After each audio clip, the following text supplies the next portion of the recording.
약을 사용하지 않고 스트레스나 공복감을 느끼지 않으면서 혈당 수치를 내리고 싶다면 어떻게 하는 게 좋을까요? 배불리 먹어도 적정 열량을 넘기지 않으면서 체중은 줄게 하려면 어떻게 해야 할까요? 식전 양배추 먹기를 도입하면서 비만과 당뇨 치료 성공률은 급증했습니다. 담당한 환자의 90% 이상이 체중을 감량했고 혈당 수치를 낮추는 데에도 성공했습니다. 안녕하세요. 백세 거북이입니다. 책에서 여러분들에게 도움되는 건강 정보를 알려드리는 시간을 준비했습니다. 오늘 소개할 책은 약 없이 혈당을 낮추는 양배추 식사요법입니다. 지은이는 요시다 도시히데이고 펴낸이는 루미너스입니다. 건강에 관련된 핵심만 빠르게 알려드리겠습니다. 먼저 저자를 소개합니다. 일본에서 의사들 사이에서도 손꼽히는 명예 요시다 도시히데입니다. 그는 비만 당뇨병 전문의사로 환자들에게 스스로의 힘으로 당뇨병은 고칠 수 있다고 동기부여하는 것으로 유명합니다.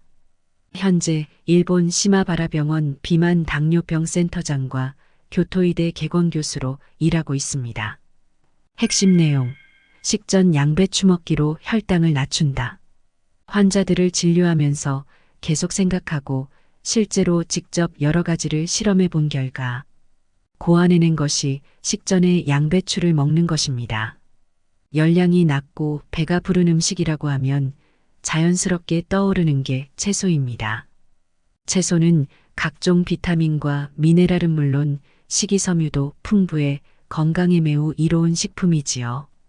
당근이나 오이, 양상추 등 여러 채소로 실험해 본 결과 생양배추를 먹었을 때 상당히 만족감을 얻을 수 있었습니다. 식전 양배추 먹기를 도입하면서 비만과 당뇨 치료 성공률은 급증했습니다.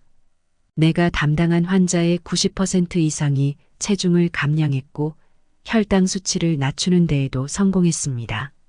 뭘 해도 살이 빠지지 않던 60대 비만 여성은 식전 양배추 먹기를 실천하고 한 달 만에 3kg이 빠졌고 식후 혈당 수치가 400mg/dl을 초과했던 30대 남성은 식전 양배추 먹기를 실천하고부터 떨어지기 시작해서 지금은 정상 범위 내로 진입했습니다. 이외에 많은 환자들이 실천해서 효과를 보고 있습니다. 구체적인 실천 요령은 다음과 같습니다. 식전 양배추 먹는 방법: 매일 식전에 생양배추 6분의 1개를 먹는다. 먹어야 하는 양배추의 기준 분량은 한 끼에 양배추 한 통의 6분의 1, 약 200g입니다. 하루 3끼 양을 합치면 양배추 반통 이상이 되겠지요. 3끼 외에 약간 배가 고플 때 간식 대용으로 먹어도 됩니다. 5cm 크기로 큼직하게 자른다.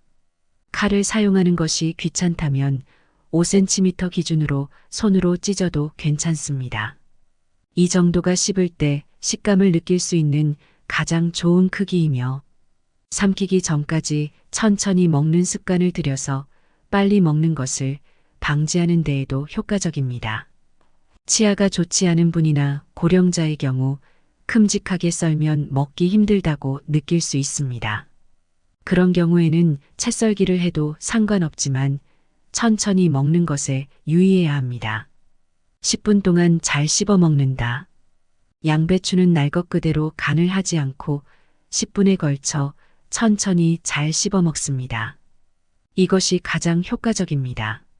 아무리 배가 고파도 빨리 먹지 않고 천천히 맛을 봅니다. 식전 양배추 먹기 실천 요령은 이 3가지가 전부입니다. 생양배추는 양상추나 시금치 등의 이파리 채소 중에서도 씹을 때 식감을 잘 느낄 수 있습니다. 이런 까닭에 양배추 6분의 1개를 먹는 데에는 10분 이상 걸립니다. 그 결과 포만 중추를 자극해 포만감을 얻을 수 있습니다. 색과 영양 배합을 생각해 양배추와 함께 토마토나 오이, 양상추 등을 많이 먹어도 괜찮습니다. 식전에 양배추를 먹으면 위장 점막에 식이섬유가 달라붙어 그 다음에 먹는 반찬이나 밥의 흡수를 늦추기 때문에 혈당 상승을 억제할 수 있습니다.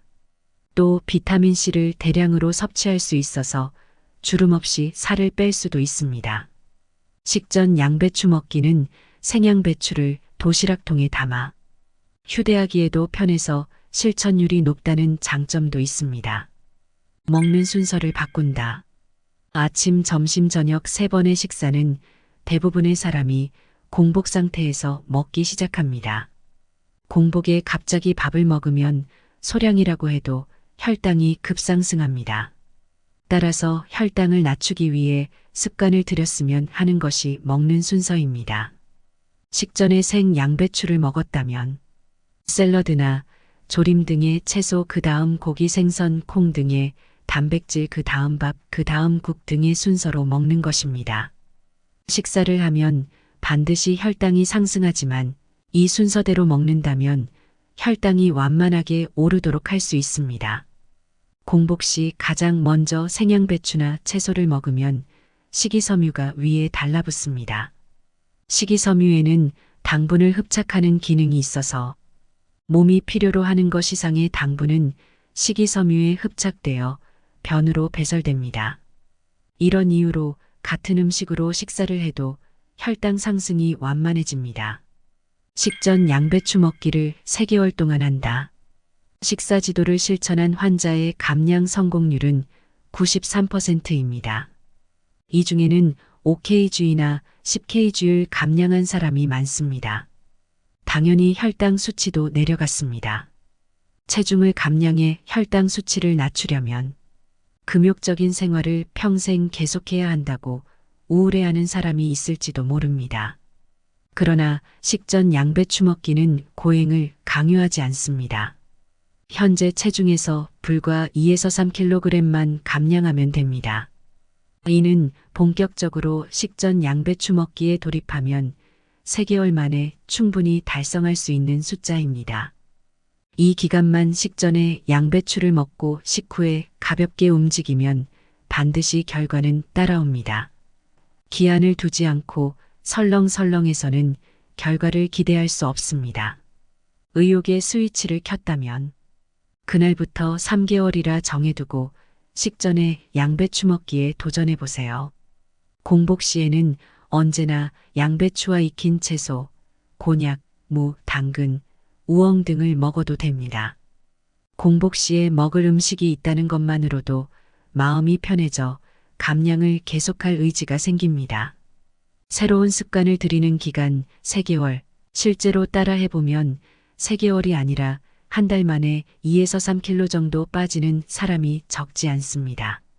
그런데도 왜 실천 기간을 3개월로 설정했을까요? 거기에는 이유가 있습니다. 첫 번째는 3개월 정도가 생활 리듬을 만들기 쉽기 때문입니다. 처음에는 힘들지만 점점 익숙해져서 딱 3개월 지날 무렵에는 아예 습관이 되어 성취감을 맛볼 수 있습니다. 두 번째는 처음부터 이 생활을 쭉 계속해야 한다고 말하면 좀처럼 실천을 단행할 수 없기 때문입니다. 지금까지 해온 생활을 유지하며 하는 둥 마는 둥 실천하는 사람을 본 적 있는데 그렇게 질질 끌며 애매하게 하는 것은 효과가 없습니다. 혈당 상승을 억제하는 추천식품은 양배추. 식이섬유가 풍부하고 열량이 낮은 양배추는 혈당을 낮추기만 하는 것이 아닙니다. 비타민과 미네랄 등 몸에 좋은 성분을 듬뿍 함유하고 있어 무리 없이 체중 감량을 하면서 다양한 건강 효과도 얻을 수 있는 슈퍼 식재료라고 할 수 있습니다. 다이어트 효과를 기대할 수 있는 효소가 듬뿍 들어 있습니다. 효소란 체내에서 일어나는 화학 반응을 촉매하는 분자를 말합니다. 체내에 흡수된 영양소를 분해하는 것도 화학 반응의 하나입니다. 효소에 주목하면 양배추는 단순히 포만감을 얻기 위해 먹는 식품만이 아닙니다. 양배추에는 탄수화물을 분해하는 효소인 아밀라아제가 다른 채소에 비해 많이 함유되어 있기 때문입니다. 그래서 탄수화물 먹을 때 양배추를 함께 먹으면 살이 잘 찌지 않게 됩니다.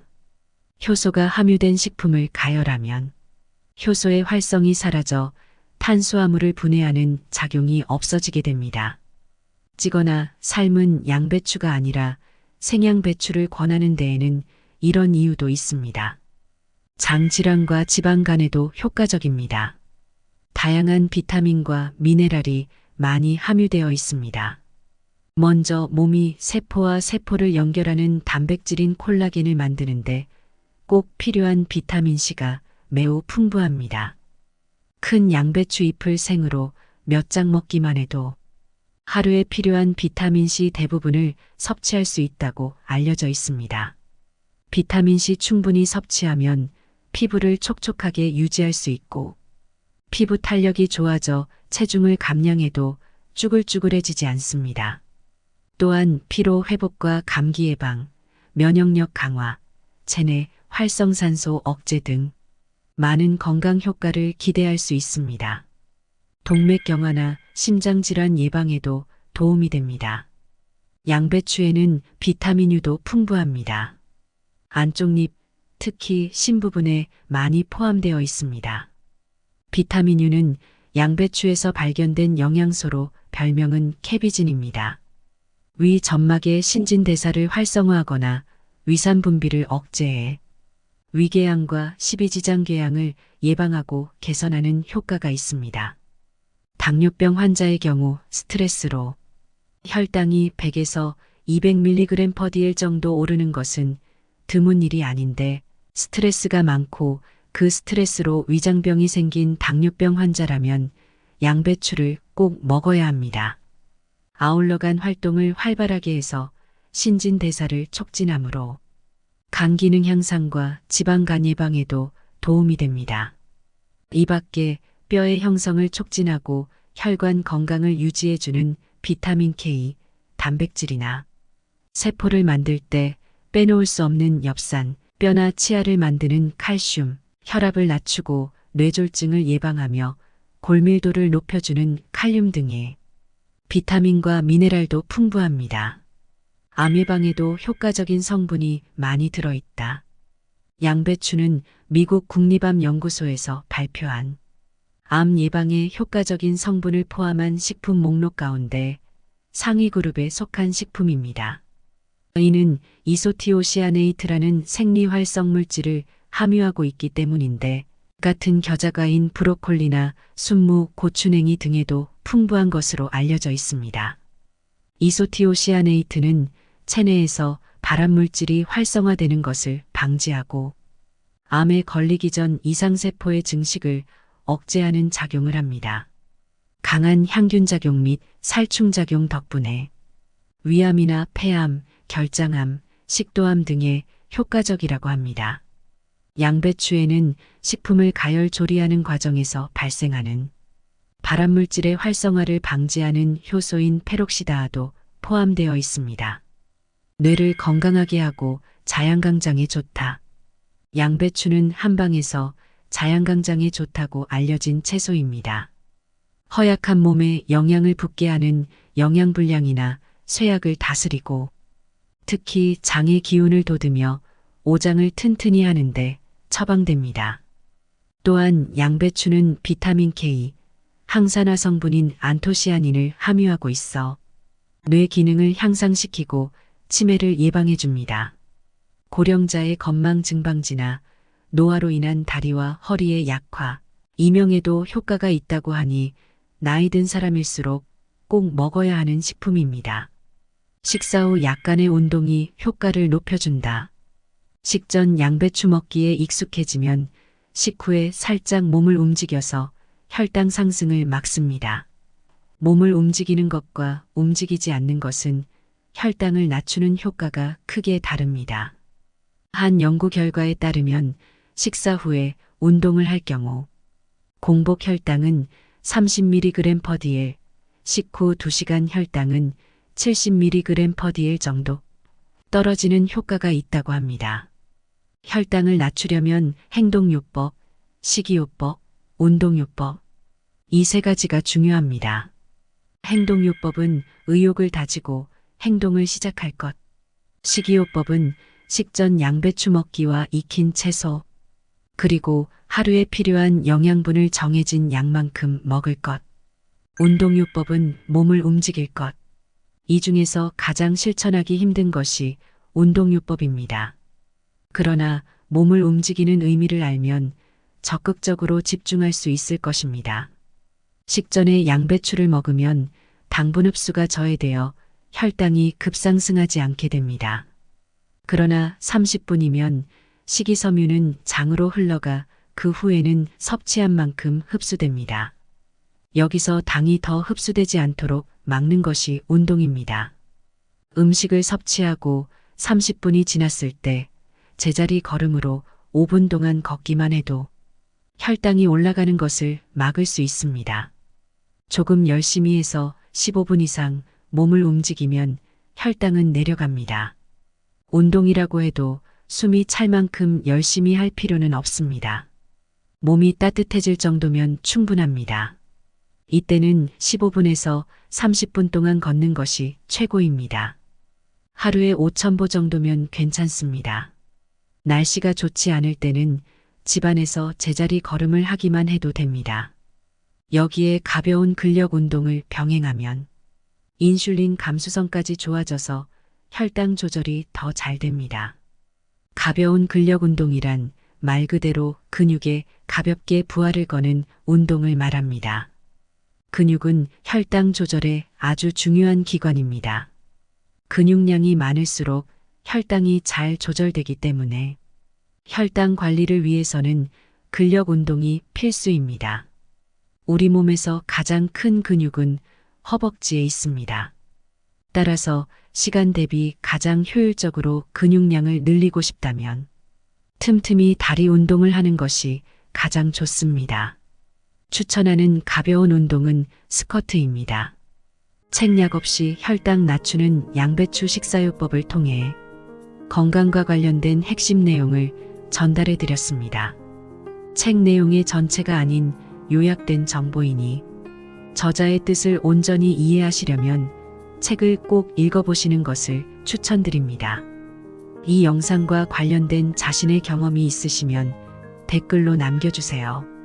건강이라는 문제는 정해진 정답이 없으므로 구독자분들의 소중한 의견이 많은 분들의 건강에 도움이 될 수 있습니다. 오늘 준비한 영상은 여기까지입니다.